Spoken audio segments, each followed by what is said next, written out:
Every human being carries a dream they hold quietly in their heart, a future they imagine, a comfort they work toward, a legacy they hope will outlive them. Some dreams are loud and visible, others are silent, deeply personal, and never spoken out loud.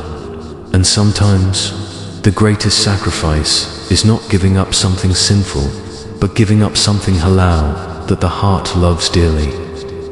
For the sake of Allah, in Medina, among the Ansar, lived a companion whose name rarely echoes in motivational talks, yet whose decision shook the heavens with sincerity. His story is not about swords or battles. It is about attachment, intention, and a moment when faith demanded more than words.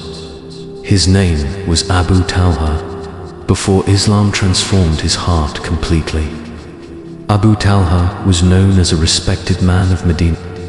He was disciplined, intelligent, and successful. But above all, he loved one thing intensely: his garden. Not just any garden, but a beautiful orchard called Beirut. It was fertile, green, full of date palms, and nourished by fresh water. It stood near the masjid of the Prophet Muhammad, and the Prophet himself would sometimes enter it and drink from its water. Baruha was not just wealth, it was pride. It was security. It was a dream shaped into land. For Abu Talha, this garden represented years of effort and planning.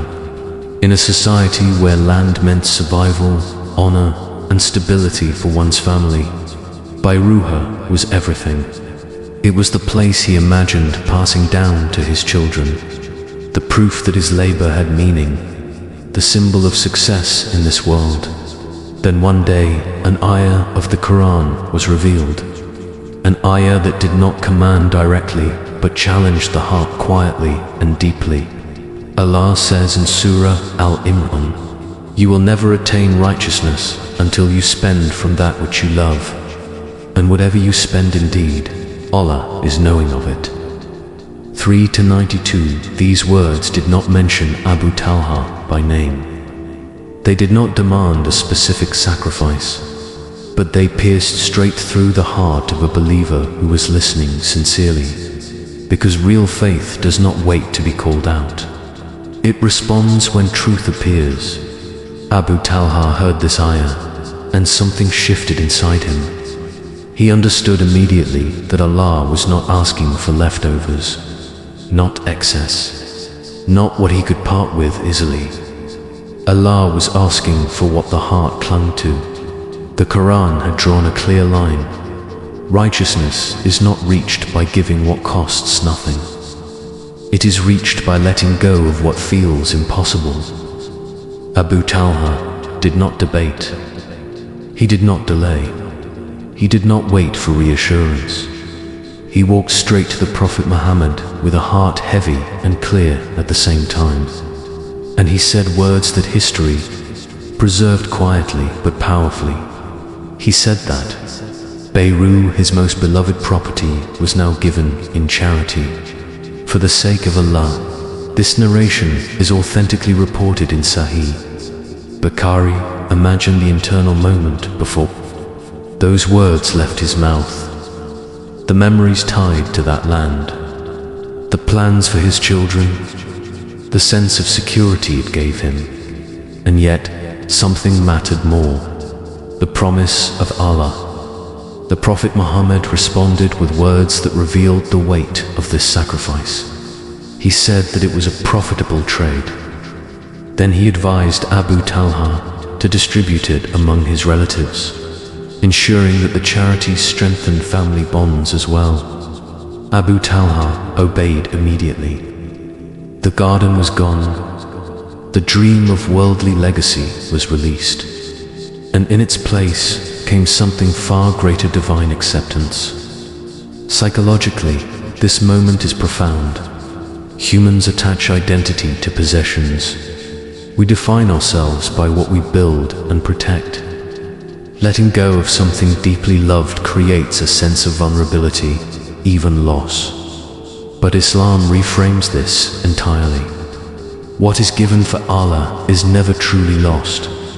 It is transferred. Allah reminds us in Surah Al-Baqarah, the example of those who spend their wealth in the way of Allah is like a seed that grows 7 ears. In every ear is 100 grains. 2 to 261. Abu Talha understood this not as metaphor, but as certainty. He trusted Allah more than what his hands could hold. And here is what makes his story even more striking. This sacrifice was quiet. No public announcement. No dramatic farewell. No identity built around generosity.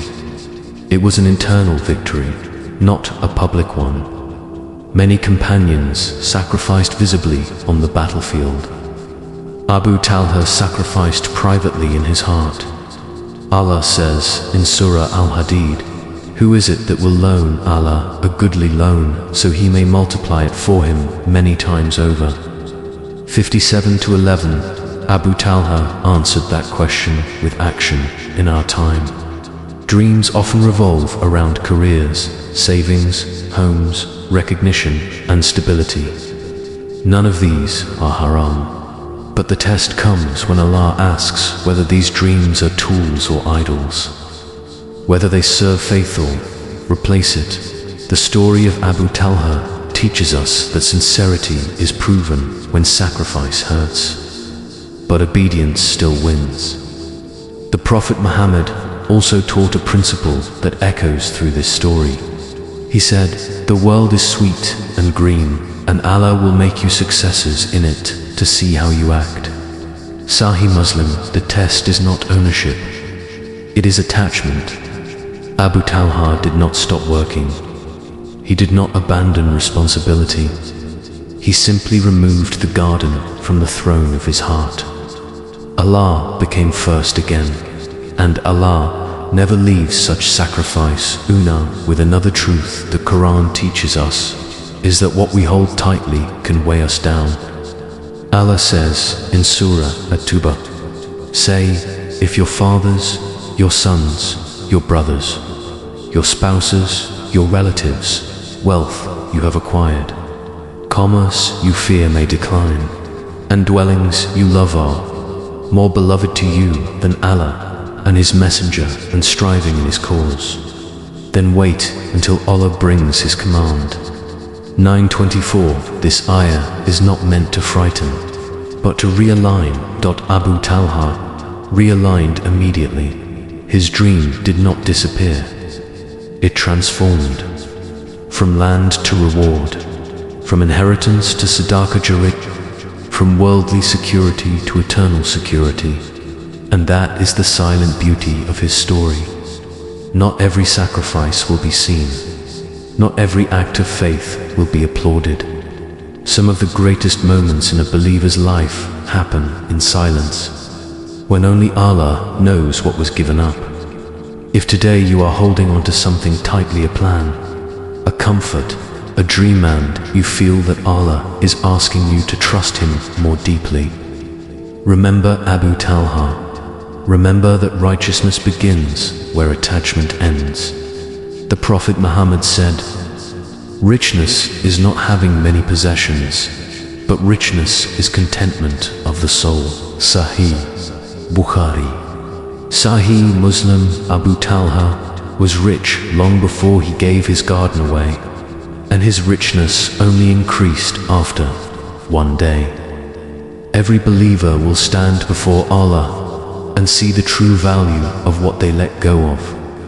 The tears, the hesitation, the quiet obedience, and they will realize that nothing given for Allah was ever truly lost.